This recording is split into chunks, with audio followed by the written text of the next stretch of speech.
Pada tahun 1953 terjadi perubahan orientasi berpikir dan garis perjuangan Gerakan Dakwah Kiai Haji Rafi Sulaiman. Ia kemudian bergabung dengan Gerakan Darul Islam, Tentara Islam Indonesia di TII, pimpinan Kahar Muzakkar. Selama 11 tahun bergabung dengan TII, sikap konsistensinya tidak pernah berubah. Salah satu ciri khasnya, sorban di kepalanya tidak pernah lepas.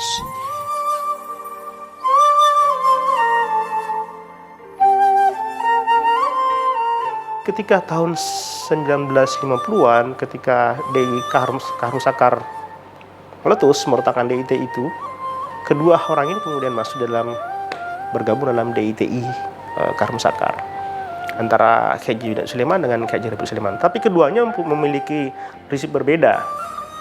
Kalau Rafi Sulaiman itu Kiai Haji atau dipanggil Kota Kalia itu lebih konsisten terhadap lebih sangat ketat pada prinsip-prinsipnya. Ketika bergabung di DITI, Rafi Sulaiman, Kiai Haji Rafi Sulaiman sempat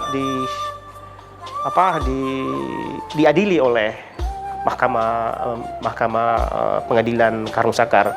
Mengapa? Karena Kiai Haji Rafi Sulaiman itu dalam DIT itu kan bahwa tidak ada lagi mazhab, mazhab, tidak boleh pakai surban.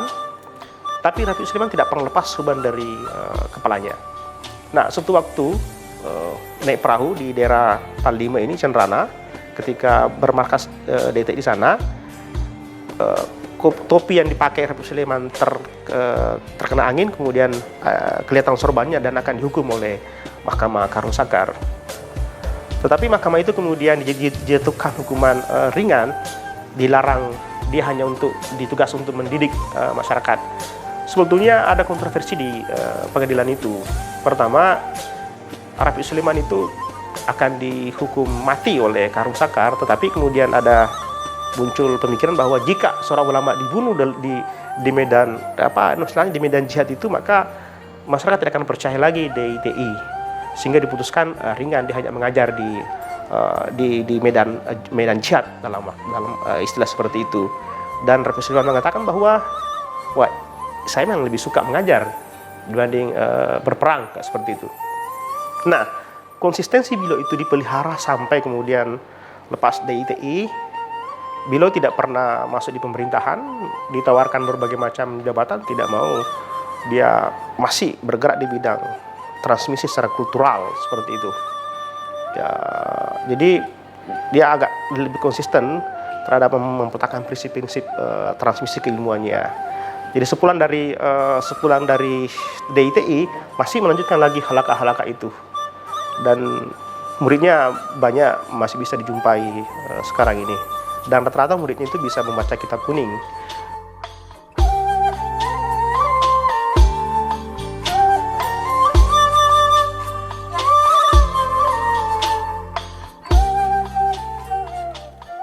Dalam perkembangan kemudian ada beberapa perubahan orientasi berpikir dan garis perjuangan Rafi Sulaiman. Sembari tetap berkiprah sebagai ulama, ia pun menyatakan simpatinya dengan gerakan Darul Islam, dakwah Darul Islam Indonesia, Tentara Islam Indonesia yang dipimpin oleh Abdul Kahar Muzakkar. Tahun 1953, Rafi Sulaiman bergabung dengan gerakan separatis itu. Dan bertahun-tahun ia melakukan gerilya bersama anggota DITI. Mereka seringkali menjadi kombatan, berhadapan dengan TNI, dan termasuk juga dengan orang-orang Boni sendiri. Ini adalah bagian dari pilihan politik yang terjadi dan yang mengharuskan dia untuk mengubah haluan gerakan, bahwa Islam bisa dimaknai dengan beragam tafsir. Islam bisa dimaknai dengan beragam cara untuk mencapai baldatun thayyibatun warabun ghafur itu.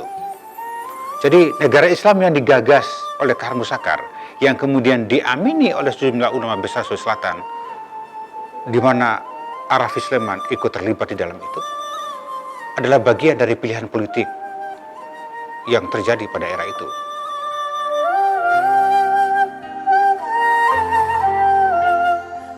Kiai Haji Rafi Sulaiman baru keluar dari hutan tahun 1962. Saat itulah dia mulai fokus mengembangkan dakwahnya di Watampone dengan menggelar pengajian-pengajian tahfiz Quran, tafsir bahasa Arab, dan kitab kuning di Masjid Al-Mujahidin atau Masjid Laungeng Watampone. Pengajian-pengajian itu berangsur mulai terorganisir dalam bentuk madrasah diniyah. Masyarakat Bone menyebutnya sekolah Arab.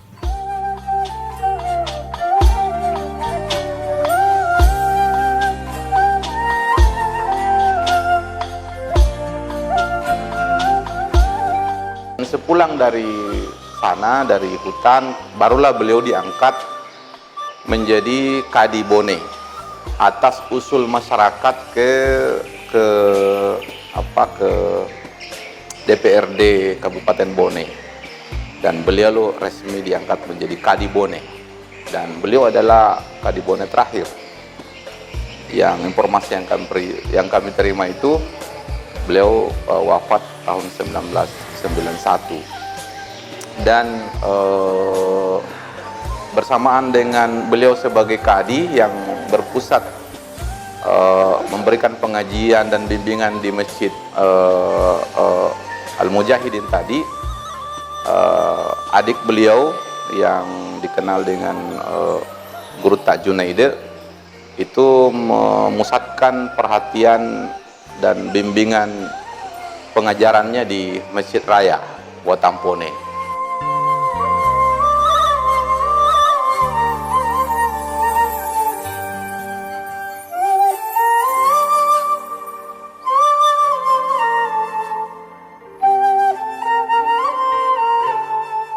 Di Watampone berdiri sebuah sekolah bernama Madrasah Diniyah atau yang lebih populer dengan Madrasah Al-Arabiyah Al-Islamiyah, atau dikenal pula dengan nama Sekolah Arab, yang didirikan oleh Kiai Haji Rafi Sulaiman. Pengajian yang dibuka di madrasah ini adalah pengajian dasar atau halaqah dasar, tahfiz Al-Quran, dan pengajian kitab kuning. Sementara di tempat yang lain, seperti di Masjid Raya Watampone, dibuka pula pengajian yang sama yang diasuh oleh adik kandung dari Rafi Sulaiman, yaitu Kiai Haji Junaid Sulaiman, dibantu oleh Kiai Haji Husaifah, Kiai Haji Abdul Hamid Jabar, dan Kiai Haji Dahlan. Ada banyak kitab yang diajarkan di halaqah itu, misalnya Tafsir Jalalin, Tafsir Ibnu Al-Katsir, dan beberapa kitab lain. Ini menjadi bagian dari tradisi pengajian halaqah yang berkembang di pesantren, dan kitab-kitab kuning itu juga menjadi rujukan dasar para kiai, para ulama ketika memberikan materi pembelajaran kepada para santrinya, di samping ada beberapa kitab yang lain. Saya pikir ini adalah tradisi yang berkembang pada waktu itu.